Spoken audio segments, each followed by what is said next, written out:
R C B ಎಲ್ರೂ ಖುಷಿಯಾಗಿದ್ದೀರಾ ಅಲ್ವೇ? ಹೌದು, ಆರ್.ಸಿ.ಬಿ ಇನ್ನೊಮ್ಮೆ ಕಪ್ ಗೆದ್ದಿದೆ. ಪ್ರತಿ ಸಲ ಕಪ್ ನಮ್ದೇ ಎಂದು ಹೇಳುತ್ತಿದ್ದ ಸಾವಿರಾರು ಕೋಟ್ಯಾಂತರ ಅಭಿಮಾನಿಗಳ ಹೃದಯವನ್ನು ಆರ್.ಸಿ.ಬಿ ಮತ್ತೆ ಗೆದ್ದಿದೆ. ನಿನ್ನೆಯ ಫೈನಲ್ ಪಂದ್ಯ ಹೇಗೆ ಅನ್ನಿಸ್ತು ಸ್ನೇಹಿತರೆ? ಆರ್.ಸಿ.ಬಿ ತಂಡ ಬಹಳನೇ ಚೆನ್ನಾಗಿ ಆಡಿದೆ ಅಲ್ಲವೇ? ಅಭಿಮಾನಿಗಳ ಭರವಸೆಯನ್ನು ಹಾಗೆ ಉಳಿಸಿಕೊಂಡ ವಿರಾಟ್ ಕೊಹ್ಲಿ. ಹೌದು ಸ್ನೇಹಿತರೆ, ಕಳೆದ ಬಾರಿ ವಿರಾಟ್ ಕೊಹ್ಲಿಗೆ ಅಷ್ಟೊಂದು ಉತ್ತಮವಾದ ಪ್ರದರ್ಶನ ನೀಡಲಾಗದಿದ್ದರೂ ಈ ಬಾರಿ ಫೈನಲ್ ನಲ್ಲಿ ಆಟ ಆರಂಭದಿಂದ ಆಟ ಮುಕ್ತಾಯದವರೆಗೂ ವಿರಾಟ್ ಕೊಹ್ಲಿಯದ್ದೇ ಹವಾ. ಆರ್.ಸಿ.ಬಿ ಅಭಿಮಾನಿಗಳಂತೂ ವಿರಾಟ್ ಕೊಹ್ಲಿಯಿಂದ ಈ ರೀತಿಯ ಪ್ರದರ್ಶನವನ್ನು ನಿರೀಕ್ಷೆ ಮಾಡಿಯೇ ಇರುತ್ತಾರೆ. ಅಭಿಮಾನಿಗಳ ಮನಸ್ಸಿನ ಭಾವನೆಯನ್ನು ಅರ್ಥೈಸಿಕೊಂಡು ಉತ್ತಮವಾಗಿ ಪ್ರದರ್ಶನ ನೀಡಿದ ವಿರಾಟ್ ಕೊಹ್ಲಿ 2 ಬಾರಿ ಔಟ್ ಆಗಿದ್ದರು ಎಂದೇ ಭಾವಿಸಿದ್ದರೂ ಅದು ಔಟ್ ಆಗಿರಲಿಲ್ಲ. ಪರಿಶೀಲನೆಯ ನಂತರ ವಿರಾಟ್ ಕೊಹ್ಲಿ ಔಟ್ ಆಗಿಲ್ಲ ಎಂದು ತಿಳಿಯುತ್ತದೆ.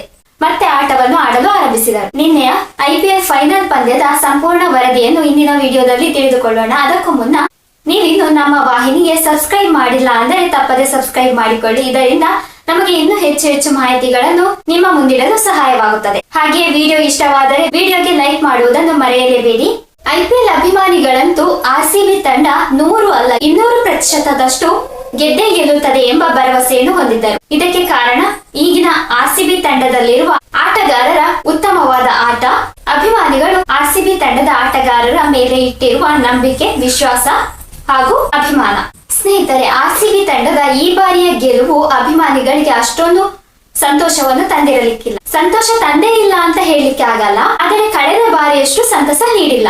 ಯಾಕೆಂದ್ರೆ ಕಳೆದ ಬಾರಿ 18 ವರ್ಷದ ಕನಸು ನನಸಾದಂತಹ ಸಂದರ್ಭ. ಆದರೆ ಈ ಬಾರಿ ಅಭಿಮಾನಿಗಳಿಗೆ ಭರವಸೆ ಎನ್ನುವಂಥದ್ದು ಇದ್ದೇ ಇತ್ತು. ಈ ಬಾರಿ ಖಂಡಿತವಾಗಿಯೂ ಆರ್.ಸಿ.ಬಿ ಕಪ್ ಗೆದ್ದೇ ಗೆಲ್ಲುತ್ತೆ ಎಂದು. ಆರ್.ಸಿ.ಬಿ ಈ ಬಾರಿ ಬ್ಯಾಕ್ ಟು ಬ್ಯಾಕ್ 2 ಸರಣಿಯನ್ನು ಗೆದ್ದು ಐಪಿಎಲ್ ಟ್ರೋಫಿಯನ್ನು ತನ್ನದಾಗಿಸಿಕೊಂಡೆ. ಈ ಹಿಂದೆ back to back IPL trophy ಗೆದ್ದವರು ಮುಂಬೈ ಇಂಡಿಯನ್ಸ್ ಹಾಗೂ ಸಿಎಸ್ಕೆ. 2010 ಮತ್ತು 2011ರಲ್ಲಿ ಸಿಎಸ್ಕೆ, 2019-20ರಲ್ಲಿ ಮುಂಬೈ ಇಂಡಿಯನ್ಸ್ ತಂಡಗಳು ಬ್ಯಾಕ್ ಟು ಬ್ಯಾಕ್ ಕಪ್ ಗೆದ್ದಿದ್ದವು. ಈ ಬಾರಿ ಆರ್.ಸಿ.ಬಿ ತಂಡವು ಸಹ ಬ್ಯಾಕ್ ಟು ಬ್ಯಾಕ್ ಕಪ್ ಗೆದ್ದು ಅಭಿಮಾನಿಗಳ ಪ್ರೀತಿ ವಿಶ್ವಾಸವನ್ನು ಇನ್ನೂ ಬಲಪಡಿಸಿದ್ದಾರೆ. ಈ ಬಾರಿ ಟಾಸ್ ಗೆದ್ದ ಆರ್.ಸಿ.ಬಿ ತಂಡ ಮೊದಲು ಬ್ಯಾಟಿಂಗ್ ಆರಿಸಿಕೊಳ್ಳಬಹುದು ಎಂದು ಅಂದುಕೊಂಡಿದ್ದೆವು. ಆದರೆ ಆರ್.ಸಿ.ಬಿ ತಂಡ ಬೌಲಿಂಗ್ ಅನ್ನು ಆಯ್ದುಕೊಳ್ಳುತ್ತದೆ. ಸ್ನೇಹಿತರೆ, ಈ ನಿರ್ಧಾರ ಸರಿಯಾಗಿತ್ತಾ? ನಿಮಗೆ ಏನು ಅನ್ನಿಸುತ್ತೆ ಎಂಬುದನ್ನು ಕಮೆಂಟ್ ಮಾಡಿ.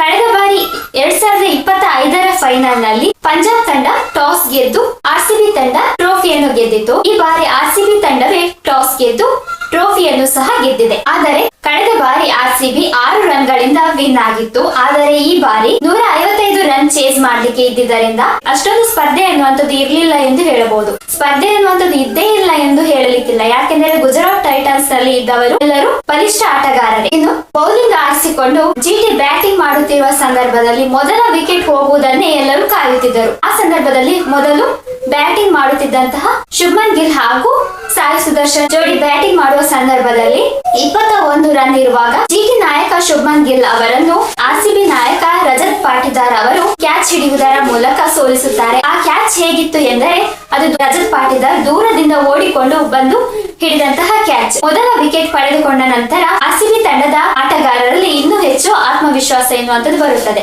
ಜಿಟಿ ತಂಡದಲ್ಲಿ ಸಾಯಿ ಸುದರ್ಶನ್, ಶುಭ್ಮನ್ ಗಿಲ್ ಇವರಿಬ್ಬರನ್ನು ಸೋಲಿಸಿದರೆ ನಂತರದ ಆಟಗಾರರನ್ನು ಸೋಲಿಸುವುದು ಬಹಳ ಸುಲಭ. ಹೀಗಾಗಿ ಶುಭ್ಮನ್ ಗಿಲ್ ಹಾಗೂ ಸಾಯಿ ಸುದರ್ಶನ್ ಅವರ ವಿಕೆಟ್ ಹೋಗುವುದು ಬಹಳ ಮುಖ್ಯವಾಗಿತ್ತು. ನಿನ್ನೆಯ ಆಟದಲ್ಲಿ ಆರ್.ಸಿ.ಬಿ ತಂಡದ ಬೌಲರ್ಗಳಾಗಿದ್ದಂತಹ ಭುವನೇಶ್ವರ್ ಕುಮಾರ್, ರಸಿಕ್ ಸಲಾಂ, ಕೃನಾಲ್ ಪಾಂಡ್ಯ, ಜೋಶ್ ಹಜಲ್ವುಡ್ ಎಲ್ಲರೂ ಸಹ ಉತ್ತಮವಾದ ಬೌಲಿಂಗ್ ಅನ್ನೇ ಮಾಡಿ ಆರ್.ಸಿ.ಬಿ ತಂಡದ ಗೆಲುವಿಗೆ ಪ್ರಮುಖ ಕಾರಣರಾಗಿದ್ದಾರೆ. ಇನ್ನು ಬ್ಯಾಟಿಂಗ್ ವಿಷಯದಲ್ಲಿ ಬಂದರೆ ರಜತ್ ಪಾಟಿದಾರ್ ಅವರ ಪ್ರದರ್ಶನ ಅಷ್ಟೊಂದು ಉತ್ತಮವಾಗಿರಲಿಲ್ಲ ಎಂದು ಹೇಳಬಹುದು, ಕೇವಲ ಬ್ಯಾಟಿಂಗ್ ವಿಷಯದಲ್ಲಿ. ಇನ್ನು ಫೀಲ್ಡಿಂಗ್ ಅಂತೂ ರಜತ್ ಪಾಟಿದಾರ್ ಅವರು ಬಹಳ ಉತ್ತಮವಾಗಿ ನೀಡಿದ್ದಾರೆ.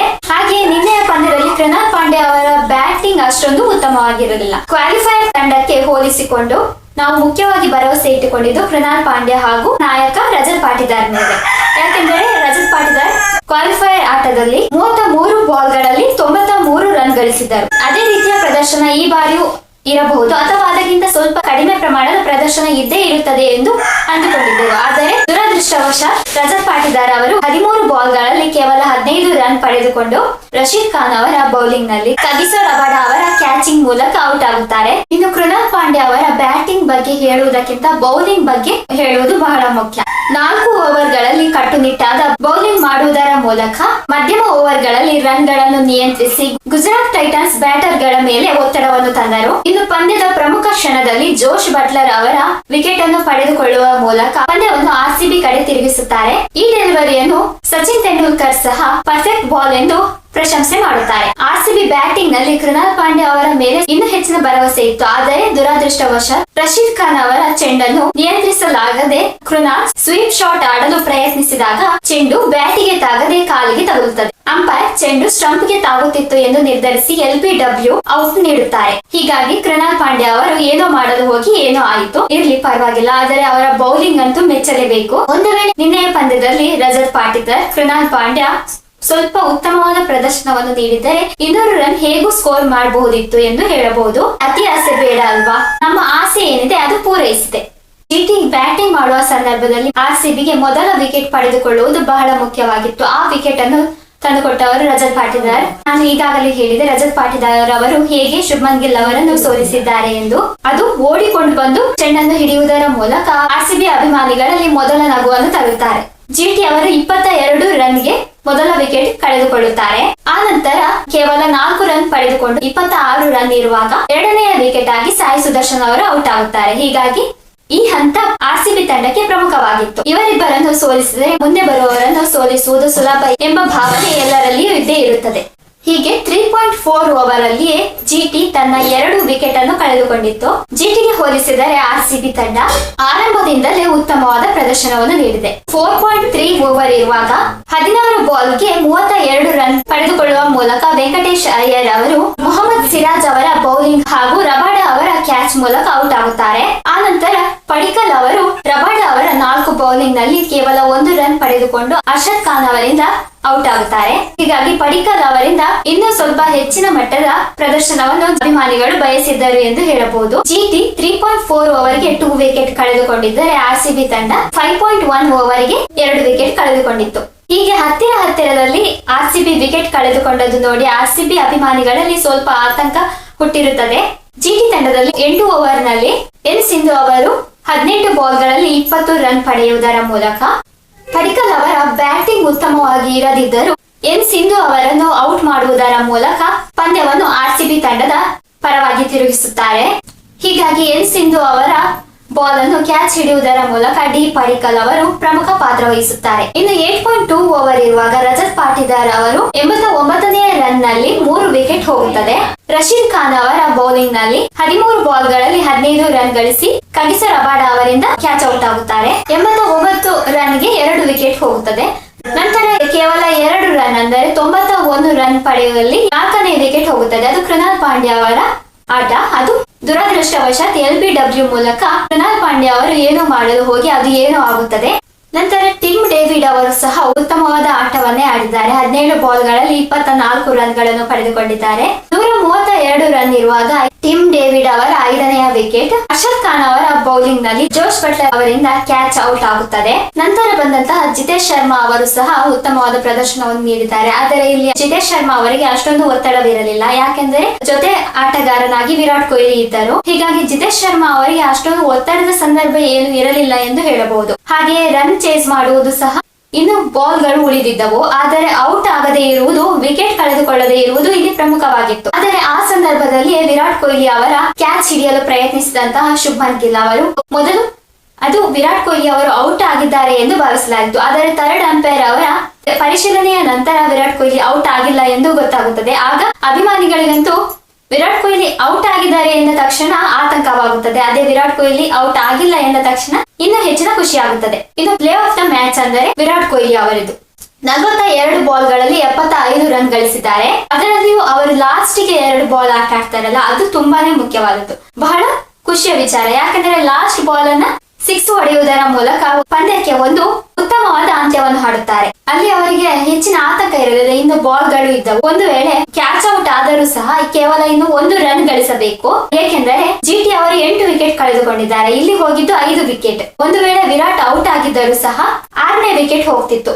ಆದರೆ ಇನ್ನು ಬಾಲ್ ಗಳಿದ್ದಾವೆ. ಜಿತೇಶ್ ಶರ್ಮಾ ಹೇಗೆ ಆಟ ಆಡಿದ್ರು ಒಂದು ರನ್ ಹೇಗೂ ಗಳಿಸಬಹುದಲ್ವಾ. ಹೀಗಾಗಿ ಕೊನೆಯ ಆಟವನ್ನು 6 ಆಡುವುದರ ಮೂಲಕ ಆಟಕ್ಕೆ ಒಂದು ಉತ್ತಮವಾದ ಅಂತ್ಯವನ್ನು ಹಾಡಿದ್ದಾರೆ ಎಂದು ಹೇಳಬಹುದು. ಅಭಿಮಾನಿಗಳು ವಿರಾಟ್ ಕೊಹ್ಲಿ ಅವರಿಂದ ಈ ರೀತಿಯ ಪ್ರದರ್ಶನವನ್ನೇ ಬಯಸುತ್ತಿದ್ದಾರೆ ಅಲ್ಲವೇ. ಈ ಹಂತವನ್ನು ವಿರಾಟ್ ಕೊಹ್ಲಿ ಅವರು ಮೊದಲೇ ಒಂದು 4-5 ಬಾಲ್ ಇರುವಾಗಲೇ ತೆಗೆದುಕೊಳ್ಳಬಹುದಿತ್ತು. ಆದರೆ ಔಟ್ ಆದರೆ ವಿರಾಟ್ ಕೊಹ್ಲಿ ಅವರಿಗೆ ಕಳೆದ ಬಾರಿ ಆರ್ಸಿಬಿ ತಂಡದ ಆಟದಲ್ಲಿ ತಾವೇ ಪ್ರಮುಖ ಪಾತ್ರ ವಹಿಸಲು ಆಗಿರಲಿಲ್ಲ. ಆ ಕನಸನ್ನು ಈ ಬಾರಿ ನನಸು ಮಾಡಿಕೊಂಡಿದ್ದಾರೆ. ಒಂದು ವೇಳೆ ಆರ್ಸಿಬಿ ತಂಡ ಮೊದಲು ಬ್ಯಾಟಿಂಗ್ ಮಾಡಿದರೆ 200 ಸ್ಕೋರ್ ರನ್ ಮಾಡುತ್ತಿತ್ತಲ್ಲವೇ. ನಿಮ್ಮ ಅಭಿಪ್ರಾಯ ಅನಿಸಿಕೆ ಏನು? ಮಾಡ್ತಿತ್ತಲ್ವಾ ಆರ್ಸಿಬಿ ತಂಡ 200 ಸ್ಕೋರ್? ಯಾಕೆಂದ್ರೆ 18 ಓವರ್ ನಲ್ಲಿ 161 ರನ್ಗೆ ಆರ್ಸಿಬಿ ತಂಡ ವಿನ್ ಆಗುತ್ತದೆ. ಆರ್ಸಿಬಿ ತಂಡ ಎರಡನೆಯದಾಗಿ ಬ್ಯಾಟಿಂಗ್ ಮಾಡಿದ್ದರಿಂದ 18 ಓವರ್ ನಲ್ಲಿ 12 ಬಾಲ್ ಉಳಿಯುವ ಮೂಲಕ 5 ವಿಕೆಟ್ ಗಳಲ್ಲಿ ತಂಡ ಗೆಲ್ಲುತ್ತದೆ. ಅದೇ ಒಂದು ವೇಳೆ ಆರ್ಸಿಬಿ ತಂಡ ಮೊದಲು ಬ್ಯಾಟಿಂಗ್ ಮಾಡಿದರೆ 20 ಓವರ್ಗಳು ಸಂಪೂರ್ಣವಾಗಿ ಸಿಗುತ್ತಿದ್ದವು.